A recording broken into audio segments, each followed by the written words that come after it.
Hi, welcome to Battleship Cove's Preserving the Fleet. We have another video for you today.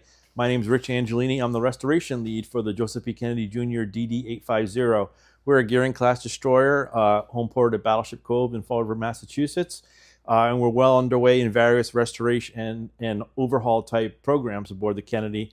Many of you who follow us on Facebook and follow us through YouTube and so forth know that we've been cutting out a lot of rotted metal, removing asbestos tile, rewiring much of the ship, trying to solidify her foundation so that she'll last many, many years.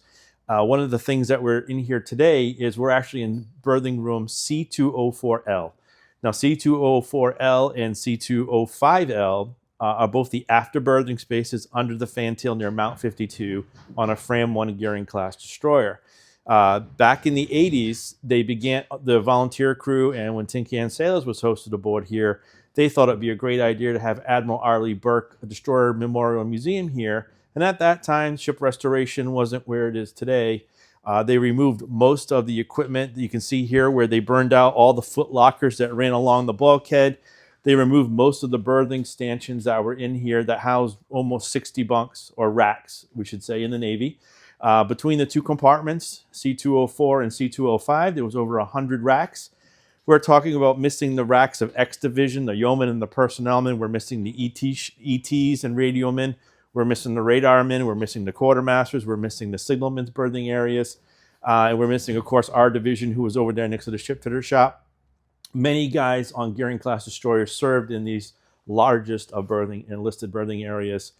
And with things that Tim Rizzuto and Tim Nesbitt of the USS Kidd and USS Slater have done over the decades, they modified and put a destroyer memorial in around the ship, and instead of removing the ship to put a memorial in. So what we're doing is we're restoring what we can call the Burke Museum back to C204 and C205, where the enlisted men slept. We're not getting rid of the Arleigh Burke Destroyermen's Memorial Museum, however. We're going to replicate displays and artifacts and signage around the ship instead of the way it is today. As you can see in this video, lots of cutouts, no racks. The cutouts are completely gone where the foot lockers are. Moving the panels, we found out there was remnants of one foot locker still intact. Our other berthing spaces all have these in there, which we're going to use to replicate in here. Strip trips that we utilized. We found a B2 locker, which Wes Murphy found on the USS Kaufman, an FFG 59. And we're using these. We had quite a few of these that were located throughout the berthing spaces that we're going to put these, lockers in, use them for display as well. The whole idea is we want the public to understand how tight it was down here. You're going to the ship fitter shop, you're going to after steering, or you're going to the upper handling room of Mount 52. You have to go around everybody's bunk. You have to go through racks. It was very narrow passageways down here. And we want you to sense how tight and how busy it really was down here on a Gearing-class destroyer. I mean, these ships served from World War II, the very end of the World War II, through the Vietnam War, into the 1970s for the most part as active duty, and then again into the early 80s as reserve cans, some of them. And we think it's important that people come to the destroyer and see what life was like aboard. So we're going to walk around real quick, and I'll show you some important things. Mount 52 upper handling room. They did a great job of restoring this already. We're just going to touch that up. But that's the number 2 gun on this ship after she was Fram 1 converted. She originally came with 3 guns, 5-inch 38s. This is her number 2 mount. Many folks remember this. We actually have an audio of a gentleman sleeping in his rack. He twisted his leg off Vietnam on the USS Leonard F. Mason.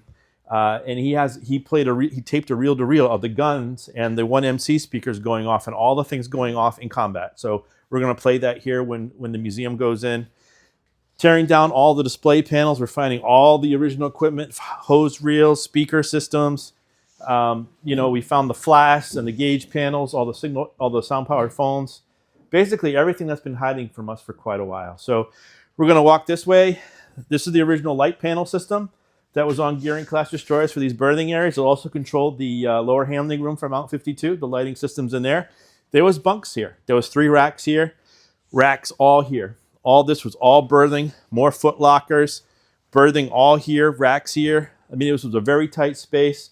It had to be used. Guys were literally fighting right next to people's bunks. Now, people weren't in those racks at that time, but they were Mount 52 carousels operating and firing rounds off Vietnam. So, you know, if you know anything about destroyers, they shake, and insulation and paint, everything comes down on your bunk. So you come back to your rack later on, you have a great system. You can see how we used to have a boiler in here when they used to heat the Burke Museum, detrimental to the ship. You can see what happened with it. The caustic corrosion from that boiler has rotted out an original footlocker. That's all going to have to be cut out and placed back in.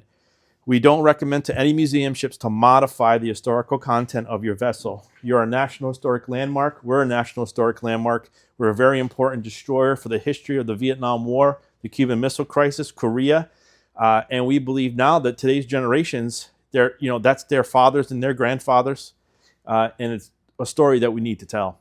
So we're not only are we doing all this work to prep it up, we ripped out the exhibitry and getting ready to weld back in and fix problems, but our fantail right above us, we got the fantail forward and aft sections around Mount 51, needs a lot of work. So what we're finding out is we're tapping and drilling and looking for the thickness of the steel up there on the fantail, and that's showing us that we have a lot of corroded areas. So we're going to go through here, and we actually have tapped in and we actually inserted new welds. We tacked them in. We haven't seal welded them. That starts on Monday, which will be the 23rd of December.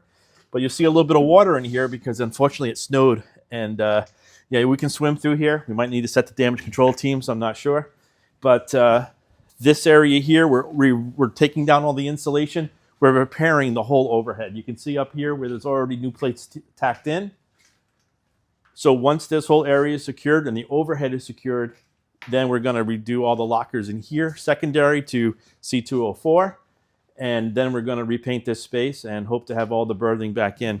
Of interest is this. This is the helm stand from the USS Bailey, DD850, Battle of Komandorsky Islands. She had a fight and a torpedo attack against a Japanese cruiser. She was hit multiple times. She escaped, but she also did damage. Very historic ship. This was on loan from the Naval Historical Center and History Command. But anyway, this will be a centerpiece of us. We're going to be putting all the lockers in, but like we said, we're going to be keeping historical artifacts around that system. Here, there was a dirty linen locker, right? We don't necessarily have to have that in there to show the tightness of this compartment. So we do also want to show some of the historical gear. So for the most part, we're going to be about 95% complete. Our ship fitter shop, where that big Z is on the door, that is going to be repainted. Volunteers have already started to work in that. Right now, that's where we're storing most of our tools. After steering is the center watertight door over there. That's going to be a project. The rotor ram room behind it, that's all going to be repainted. And we're also going to go down in our holds down below and make sure everything's secure. Not as much compartmentalization back here, so you have to make sure your fantail and after sections of your ships are intact, because it doesn't take long to flood them out and take on a lot of water. So you can see over here, we're still got a lot of collection of tools from our welding contractor and both our volunteer teams. We're going to be putting, as we showed you in 204L, we're now in C205L, by the way, in case you didn't know. This is the up to the fantail right here. Many a sailor came down that hatch, and there was literally bunks right here. This first set of bunks, as soon as you come down the ladder, we're right here. Bunks against there. Right over here is where the USS Nitro, which was an ammunition ship, collided with Kennedy in 1971, doing a maneuver at sea during an unrep. And thank God the captain paid attention, because it hit the Kennedy, pushed it in, and they had to do a ship repair while underway. You can see her underway, and they had already cut out, the ship fitters already cut out a panel and things of that nature. Interesting story about that. Right here, where I'm standing, is where my father, Mike Angelini, birthed when he was on the ship in 72 and 73. We did a poll of a lot of Gearing-class destroyer sailors, especially from the Vietnam War time frame. They want to see this berthing area restored. They want to see where their bunk was. They want to show the racks to their children and grandchildren. I've been on this ship for a long time volunteering. I never even saw where my dad slept on this ship. It was gone before I even can recall. We're going to be putting that rack in along with the racks of everybody else to represent thousands and thousands of sailors that served on Gearing-class destroyers back here in the largest of berthing areas, 204 and 205.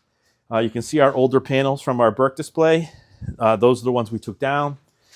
We will be going through those and looking for information we can glean and potentially reutilize.